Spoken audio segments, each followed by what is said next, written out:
A player giving Jackie Chan a run for his money with a karate kick? What? Football turning into a game of basketball? A case of a ghost goal and a celebration that almost turned violent? Here are some of the wildest moments in football history. Kicking off things with the Uruguayan Luis Suarez. The 2010 World Cup in South Africa was a spectacle of emotions. In Uruguay's Luis Suarez added his chapter in the quarterfinal against Ghana.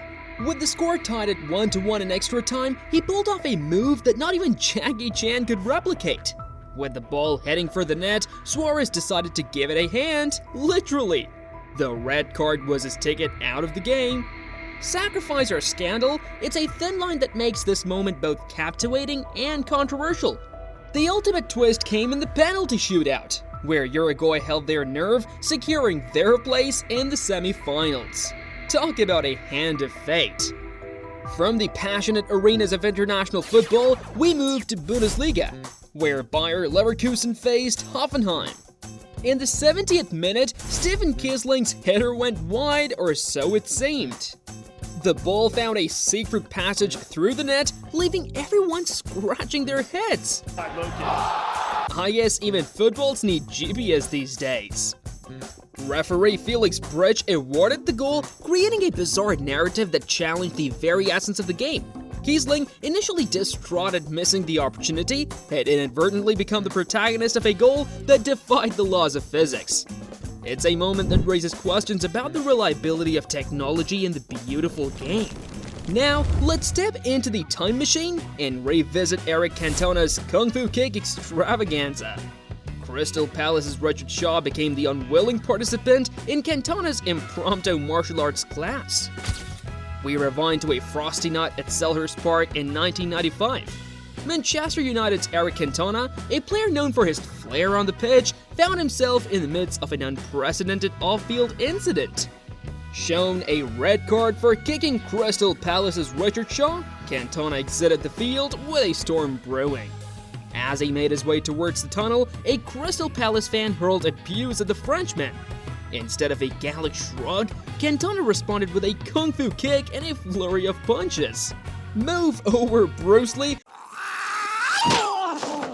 We've got the Cantona kick in the Football Hall of Fame. Fast forward to the 1982 World Cup, where German goalkeeper Harald Schumacher redefined aggressive goalkeeping. The 1982 World Cup is a tournament that is remembered for its great goals, teams, and players. However, amid the brilliance, a moment of sheer controversy unfolded in the semi-final between France and Germany. German goalkeeper Harald Schumacher executed a tackle on French defender Patrick Battiston that would be deemed criminal anywhere outside the football pitch. His tackle on Patrick Battiston left French fans seeing red. Literally. Some thought it was an American football match. Others thought it was WrestleMania.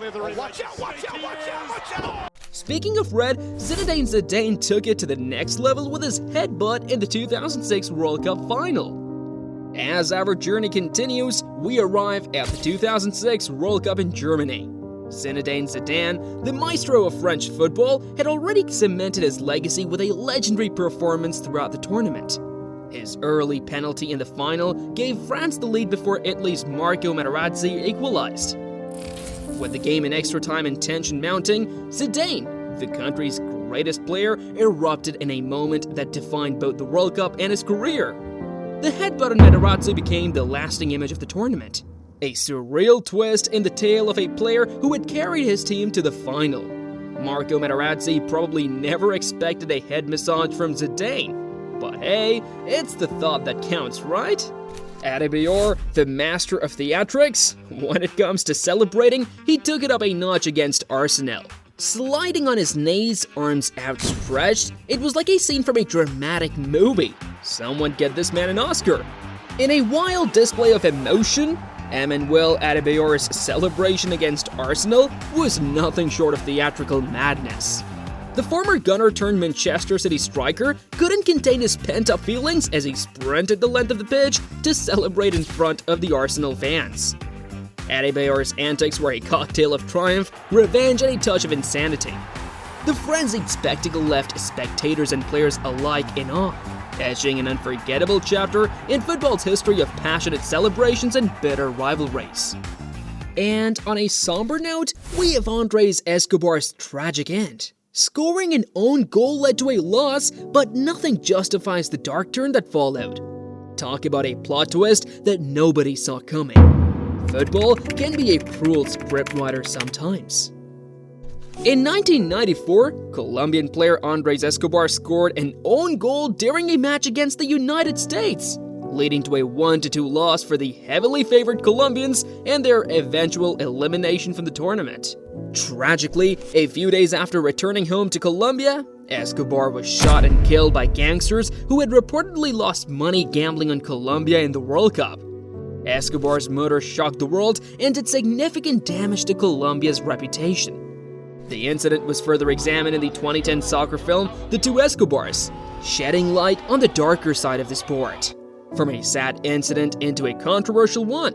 Rewinding further to the 1986 World Cup in Mexico, we encounter a moment of pure magic and controversy involving the Argentine legend Diego Maradona. In a quarter-final clash against England, Maradona leaped into the air to challenge goalkeeper Peter Shilton. Peter Shilton must have felt like he was in a magic show, but sorry Peter, no rabbits were pulled out of hats, just a sneaky hand. Maradona 1, gravity 0.